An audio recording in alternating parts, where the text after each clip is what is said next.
True orthogonal time is rotary, but on a vaster scale, much like the great year of the ancients, much, too, like Dante's idea of the time rate of eternity which you find expressed in his comedy. During the Middle Ages such thinkers as Origener had begun to sense true eternity or timelessness. But others had begun to sense that eternity involved time, timelessness would be a static state, although the time would be quite different from our perception of it. A clue lay in St. Paul's reiteration that the final days of the world would be the time of restoration of all things. He had evidently experienced this orthogonal time enough to understand that it contains in it as a simultaneous plane or extension everything which was, just as the grooves on an LP contain the part of the music which has already been played, they don't disappear after the stylus tracks them. A phonograph record is, actually, a long helical spiral, and can be represented entirely in a plane geometry sort of way, in space, although I suppose you can talk about the stylus accumulating the music as it goes along. The idea of dysfunctions such as bounce back and bounce forward are possible, here, but these would serve no teleological purpose, they would be time slips, as in my novel Martian Time Slip. Yet, if they were to occur, they would serve a purpose for us, the observer or listener. We would suddenly learn a great deal more about our universe. I believe these ontological dysfunctions in time do occur, but that our brains automatically generate false memory systems to obscure them, at once. The reason for this carries back to my premise: the veil or dokos is there to deceive us for a good reason, and such disclosures as these time dysfunctions make are to be obliterated that this benign purpose be maintained. Within a system which must generate an enormous amount of veiling, it would be vainglorious to expostulate on what actuality is. When my Primes declares that were we to penetrate to it for any reason, this strange veil-like dream would reinstate itself retroactively, in terms of our perceptions and in terms of our memories.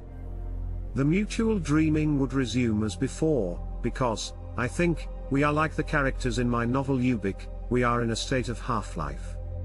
We are neither dead nor alive, but preserved in cold storage, waiting to be thawed out. Expressed in the perhaps startlingly familiar terms of the procession of the seasons, this is winter of which I speak, it is winter for our race, and it is winter in Ubik for those in half-life. Ice and snow cover them, ice and snow cover our world in layers of accretions, which we call dokos or maya. What melts away the rind or layer of frozen ice over the world each year is of course the reappearance of the sun. What melts the ice and snow covering the characters in Ubik, and which halts the cooling off of their lives, the entropy which they feel, is the voice of Mr. Runsiter, their former employer, calling to them. The voice of Mr. Runsiter is none other than the same voice which each bulb and seed and root in the ground, in our winter time, hears.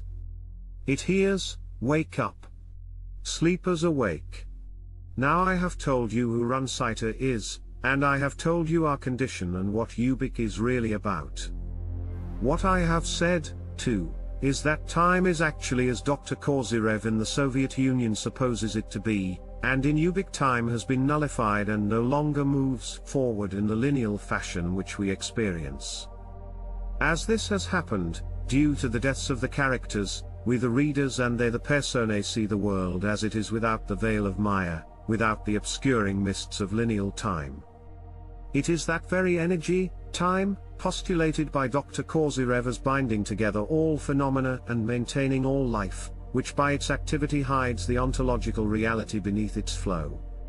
The orthogonal time axis may have been represented in my novel Ubik without my understanding what I was depicting, i.e. the form regression of objects along an entirely different line from that out of which they, in lineal time, were built.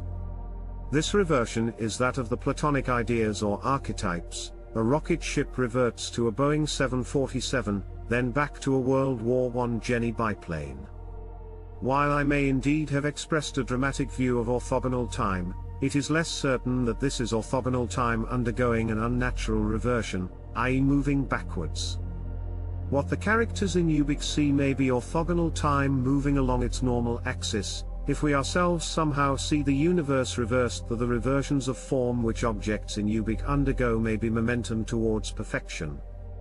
This would imply that our world, as extensive in time, rather than extensive in space, is like an onion, an almost infinite number of successive layers. If lineal time seems to add layers, then perhaps orthogonal time peels these off, exposing layers of progressively greater being. One is reminded here of Plotinus's view of the universe as consisting of concentric rings of emanation, each one possessing more being, or reality, than the next. Within that ontology, that realm of being, the characters, like ourselves, slumber in dreams as they wait for the voice which will awaken them. When I say that they and we are waiting for spring to come, I am not merely using a metaphor. Spring means thermal return, the abolition of the process of entropy. Their life can be expressed in terms of thermal units, and those units have left.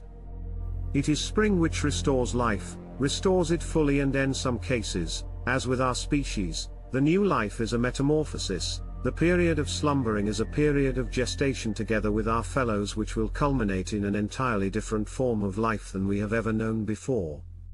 Many species are this way, they go through cycles. Thus, our winter sleep is not a mere spinning of our wheels as it might seem. We will not simply bloom again and again with the same blossoms we produced each year before. This is why it was an error for the ancients to believe that for us, as for the vegetable world, the same year returned. For us, there is accumulation, the growth of an entelchi for each of us not yet perfected or completed, and never repeatable. Like a symphony of Beethoven, each of us is unique, and, when this long winter is over, we as new blooms will surprise ourselves and the world around us. What we will do, many of us, is throw off the mere masks which we have worn, masks which were intended to be taken for reality. Masks which have successfully fooled everyone, as is their purpose. We have been so many Palmer Eldritches moving through the cold fog and mists and twilight of winter, but now soon we will emerge and lift the wall mask of iron to reveal the face within. It is a face which we, the wearers of the masks, have not seen either. It will surprise us, too.